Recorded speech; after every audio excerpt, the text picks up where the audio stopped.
सोलापूर शहर व जिल्ह्यात तापमानाचा पारा वाढत चालला आहे. अशा पार्श्वभूमीवर गत पावसाळ्यात चांगला पाऊस झाल्याने जिल्हा व शहरातील तलावात पाणी टिकले आहे. यामुळे ऐन उन्हाळ्यात पाणी साठा स्थिर राहिल्याचे दिसत आहे. शेतकऱ्यांमध्ये समाधान पसरले आहे.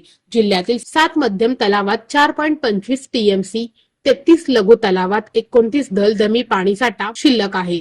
तळे इप्परगा येथील एकरूप तलावात सर्वात जास्त 1.38 टीएमसी 64% पाणीसाठा असल्याचे पाटबंधारे विभागाने सांगितले. यंदा जिल्ह्यात उन्हाळा तीव्र असला तरी अधूनमधून ढगाळ वातावरण व लहान मोठ्या अवकाळी पावसामुळे तलावातील पाणीसाठा वाढला नाही. पाण्याच्या कमी बाष्पीभवनामुळे तलावात पाणी टिकले आहे. मे महिन्यात काही तलाव तळ पातळी गाठणार असले तरी आसपासच्या विहिरी व बोअरला पाणी टिकून राहील.